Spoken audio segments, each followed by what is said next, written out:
Bulletin की उसी खबर के साथ मध्य प्रदेश में आखिरकार आज सुबह मंत्रालयों के बंटवारे मंत्रियों को कर दिए गए हैं। जी हां, सीएम शिवराज सिंह चौहान ने सभी अलग अलग मंत्रियों को ये मंत्रालयों की जिम्मेदारी सौंप दी है। विभाग जो है मंत्रालयों के वो सौंपे हैं। समन्वय सामान्य प्रशासन जो है मुख्यमंत्री शिवराज सिंह चौहान ने खुद अपने पास रखा है। सामान्य प्रशासन जनसंपर्क विभाग, वहीं नरोत्तम मिश्रा के पास गृह मंत्रालय, साथ ही संसदीय, विधि और जेल विभाग रहेगा। तो गोपाल भार्गव को पीडब्ल्यूडी मंत्रालय सौंपा गया है। ज्योतिरादित्य सिंधिया खेमे के मंत्रियों को भी महत्वपूर्ण विभाग दिए गए हैं। तुलसी सिलावट को जल मंत्रालय की जिम्मेदारी दी गई है। तो वहीं गोविंद सिंह राजपूत को परिवहन और राजस्व विभाग दिया गया है। इमरती देवी को महिला एवं बाल विकास कल्याण मंत्रालय दिया गया है। बता दें आपको कि रविवार देर रात तक विभागों के बंटवारे को लेकर मंथन चलता रहा। इसके बाद रात में मंत्रियों को दिए गए विभागों की लिस्ट राज्यपाल के पास अनुमोदन के लिए भेजी गई थी।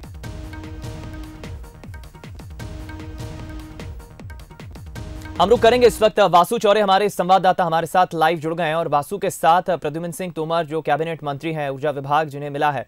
वासु, जरा बातचीत करिए और बताइए, फिलहाल तो शुभकामनाएं दीजिए और किस तरह की जिम्मेदारी रहेगी प्रद्युम्न सिंह के साथ, जरा बातचीत करिए।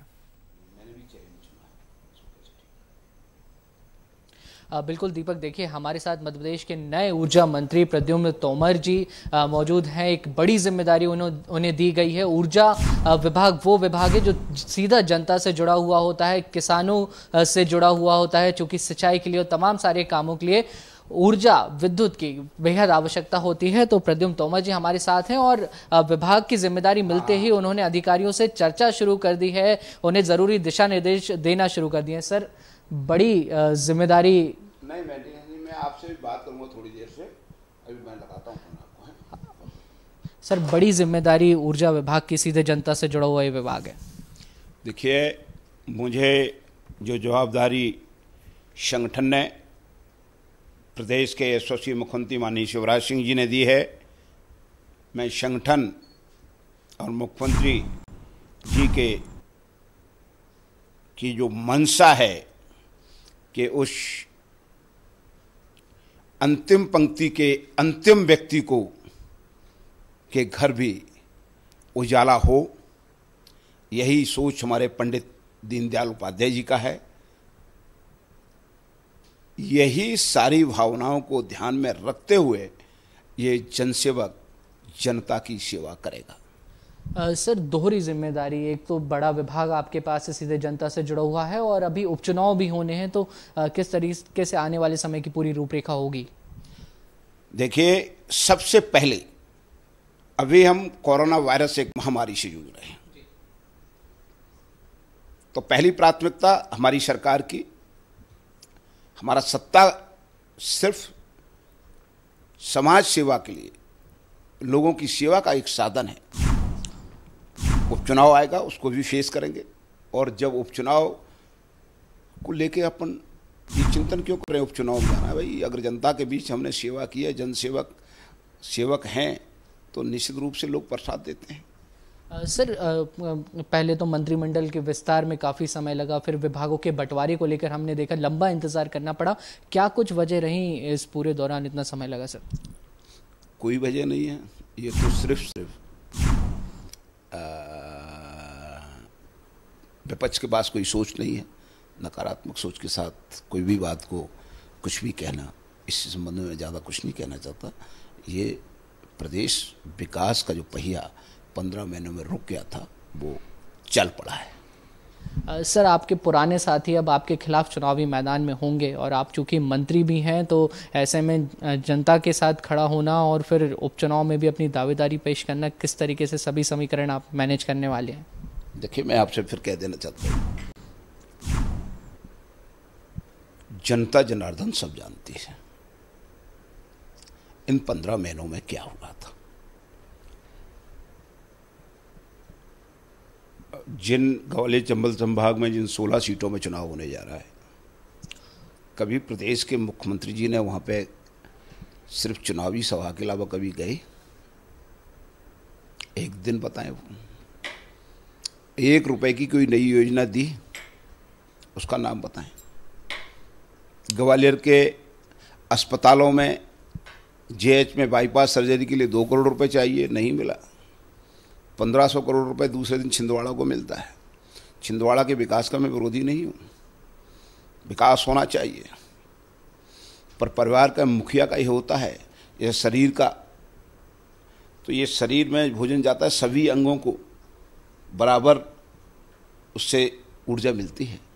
अगर नहीं मिलेगी तो दूसरा अंग अपने आप काम करना बंद कर देगा। तो जब बंद कर देगा तो नुकसान किसको होगा? शरीर को ही होगा ना। ऐसे ही प्रदेश का जो विकास का पहिया था वो पूर्व की सरकार ने रोक दिया था। अब वो पहिया फिर चलने लग गया है और उसको गति हम तेज देंगे, ये विश्वास के साथ हम बात कर रहे हैं। सर, बढ़े हुए बिजली के बिल हमेशा एक समस्या रही है और कांग्रेस लगातार आरोप लगा रही है कि हमारी सरकार के कार्यकाल में जो बिल आते थे अब उनसे 10 गुना ज़्यादा बढ़ गए हैं। हालांकि अभी आपने विभाग की बागडोर संभाली ही है, लेकिन ये एक बड़ा मुद्दा है। मैंने आपसे क्या कहा? ये सारी चीज़ें अभी मैं आया हूँ, निश्चित रूप से पहले ही कह चुका हूँ कि हमारी पार्टी का सोच राष्ट्र का उत्थान, प्रदेश का उत्थान, शहर का उत्थान मुख्य उद्देश्य है, उसके बाद पार्टी है। सर, हमने देखा प्रद्युम्न तोमर को एक ऐसे जननेता के रूप में जाना जाता है कि वो नाली साफ करने नाली में भी उतर जाते हैं, सीधे सबसे निचले कर्मचारी से जनता के आखिरी तबके से अपना संपर्क बनाते हैं। तो नई जिम्मेदारी में भी क्या इसी तरह से नजर आने वाले? मैं तो इंसान वही हूँ जो कल था, वही आज है, वही हाड़माश है। तो सेवा का जो भाव है वो कहाँ चला जाएगा? मैं सेवक हूँ और अच्छे से सेवा करूँगा। सर, ग्वालियर चंबल से आप आते हैं, वहाँ 16 सीटों पर उपचुनाव है, काफ़ी निर्णायक साबित होंगी। 24 में से 25 में से 16 सीटें जहाँ उपचुनाव होने हैं। तो किस तरीके की अब तैयारियां वहाँ पे शुरू कर दी गई हैं? कांग्रेस वहाँ के लिए अलग अलग पावर सेंटर बना रही है, घेरने की तैयारी है। कांग्रेस ने कभी 15 महीनों में कोई पावर सेंटर बनाया ग्वालियर में? आज बना रहे हैं। आज किस हैसियत से, किस मतलब कोई नैतिकता होती है? जिसको कुछ दें तो उससे हम अपेक्षा करें कुछ मिलेगा। जिस ग्वालियर चंबल संभाग को या प्रदेश के अन्य जिलों को जिस सरकार ने कुछ दिया ही नहीं, वहाँ के हक का, आप छतरपुर का देखिए, कॉलेज उठा करके छिंदवाड़ा पटक दिया, यहाँ का पैसा वहाँ पटक दिया। तो ये क्या लोगों को एहसास नहीं है क्या? तो ये किस हैसियत से वोट मांगने जाएंगे? जनता ये तो पूछेगी ना कि 15 महीने में आपने क्या दिया हमें? 15 महीने में सिर्फ अवैध रेत उत्खनन, शराब माफिया, मैं नहीं कह रहा, उस समय के मंत्री कह रहे थे ये। तो इसलिए अब तो सिर्फ इन्हें अपनी कुर्सी के खातिर जनता याद आ रही है। 15 महीने में जनता याद नहीं आई। सर, कांग्रेस आरोप लगा रही है कि ये मिली जुली सरकार है, मिली भगत वाली सरकार है, समन्वय में काफ़ी दिक्कतें होंगी, मुसीबतों का सामना करना पड़ेगा। क्या कुछ संगठन के अंदर ऐसी बातें सामने आ रही हैं? संगठन में तो ऐसी कोई बात है नहीं। कांग्रेस पार्टी के तो पेट में दर्द होता ही है। मुझे बहुत अच्छी तरह से याद है, कुछ दिन आपने पहले देखो, अरे सिंधिया जी बीजेपी में चले गए, अब कोई बूझ नहीं है, कोई विभाग नहीं है, कोई उनके लोगों को पूछा नहीं जा रहा है। अब जैसे ही मंत्रिमंडल का विस्तार हुआ तो फिर पेट में दर्द हुआ जोर से और कहने लगे भाई पुराने, नए पुराने क्या हैं? भारतीय जनता पार्टी एक जन सेवा के लिए और राष्ट्र उत्थान के लिए एक संगठन है और जो हमेशा समाज सेवा के लिए प्रेरित रहता है। तो वहाँ पे तो हर व्यक्ति का महत्व है। उन्होंने कभी ये नहीं सोचा कि ये कौन है जो राष्ट्र के उत्थान में काम आएगा। उसके साथ पूरी भारतीय जनता पार्टी खड़ी हुई है। सर, अब राजस्थान में भी कुछ ऐसे घटनाक्रम देखने को मिल रहा है। सचिन पायलट नाराज हो गए हैं कांग्रेस से। देखो, कांग्रेस के अंदर मैंने आपसे पहले ही कहा, अच्छी प्रतिभा है, वहाँ काम योग्य व्यक्ति और काम वाले व्यक्ति की कोई वैल्यू नहीं है। वहाँ जो बढ़िया तरीके से चापलूसी मैनेजमेंट कर ले और वो उस व्यक्ति को महत्व मिलता है। आप बताइए, 3 साल लाठी खाते हैं सचिन पायलट जी। तो जनता के साथ वहां धोखा नहीं किया गया है। तो आप बताइए, ऐसा ही मध्य प्रदेश में मोहरा मुक्त चुनाव से पहले श्रीमंत ज्योतिरादित्य सिंधिया होते हैं, और जैसे ही चुनाव हो जाता है वैसे ही बदलाव हो जाता है। और बदलाव कैसा होता है कि सिंधिया जी को पीछे खड़ा कर दिया, वो भी मंजूर कर लिया, उसमें भी कोई मतलब उठाफटक नहीं की। परंतु उठाफटक कहाँ शुरू होती है? एक रामायण में चौपाई है, रघुकुल रीति सदा चली आई, प्राण जाए पर वचन न जाए। तो जब वचन पत्र पर अमल नहीं हो रहा था उस समय जरूर श्रीमंत सिंधिया जी ने कहा कि हम जो वायदा जनता जनार्दन से करके आए हैं उस वायदे का निभाने का दायित्व हमारा है, कर्तव्य हमारा है। अगर वचनों का पालन नहीं हुआ तो जनता में गलत संदेश जाएगा, जनता फिर किसी भी पार्टी पर विश्वास नहीं करेगी किए हुए वायदों को अगर पूरा नहीं किया। जब उन वायदों को याद दिलाने की बात आई, जब ये कहा जाता है ये वायदे नहीं निभाए जाएंगे, उतर जाओ आप सड़कों पे, तब वो आके सड़कों पर उतरे और आज फिर मध्य प्रदेश विकास की ओर दौड़ गया। तो सर आपको बहुत सारी शुभकामनाएं नए विभाग की भी और चुनाव के लिए भी। तो प्रद्युम्न तोमर ऊर्जा मंत्री हमारे साथ थे, उन्होंने दावा किया है कि एक बार फिर जनता भाजपा पर ही विश्वास जताएगी, 24 सीटों में भाजपा की जीत होगी और मध्य प्रदेश विकास के रास्ते पर हमेशा अग्रसर रहेगा। कैमरामैन विजय शेजकर के साथ बंसल न्यूज के लिए भोपाल से वासु चौरे। चलिए, तो वासु चौरे हमारे साथ हमारे संवाददाता जुड़े थे और उनके साथ ऊर्जा मंत्री प्रद्युम्न सिंह तोमर जुड़े थे और तमाम अलग अलग मसलों पर बातचीत करते हुए सवालों के जवाब दिए प्रद्युम्न सिंह तोमर ने। और उनका कहना है कि वो जनसेवक पहले भी थे और जनसेवक अभी भी हैं। जनता की सेवा करना उनकी प्राथमिकता है और अब मध्य प्रदेश विकास के पथ पर आगे अग्रसर है, तेजी से बढ़ रहा है।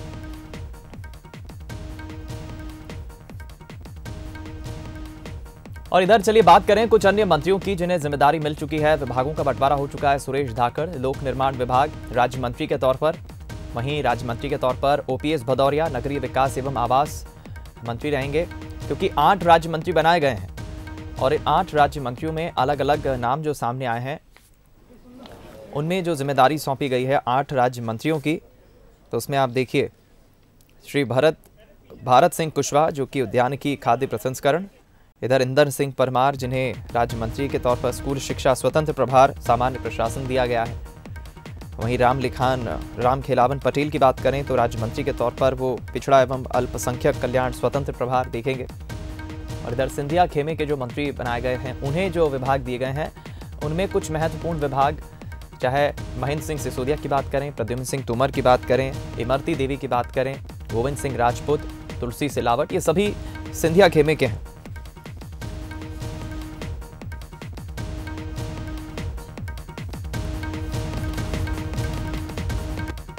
बिसाहुलाल सिंह खाद्य एवं नागरिक आपूर्ति विभाग कैबिनेट मंत्री बनाए गए हैं, काफी वरिष्ठ हैं।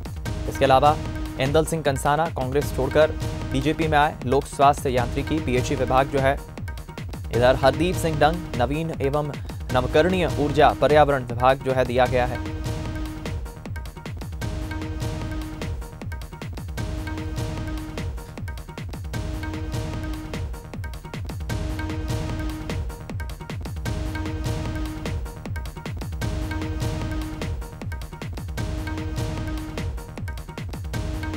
चलिए, और अगर हम कुछ अन्य मंत्रियों की बात करें जो बीजेपी के कोर मंत्री हैं तो उनमें आप देखिए नरोत्तम मिश्रा जो कि गृह मंत्रालय उन्हें यथावत रखा गया है उनका, हालांकि उनके पास जो स्वास्थ्य विभाग था वो स्वास्थ्य विभाग उनसे लेकर सिंधिया समर्थक प्रभुराम चौधरी को दिया गया। प्रभुराम चौधरी जो पहले शिक्षा मंत्री थे कमलनाथ सरकार के वक्त।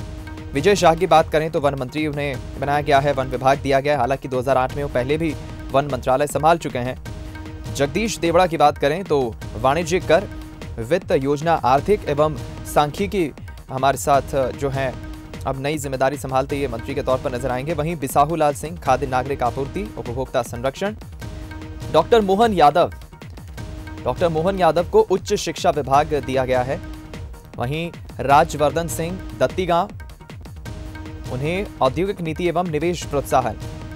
और इसके अलावा कुछ अन्य मंत्रियों की बात करें, सिंधिया समर्थकों के अलावा जैसे भूपेंद्र सिंह नगरीय विकास एवं आवास, पहले उनके पास गृह विभाग था।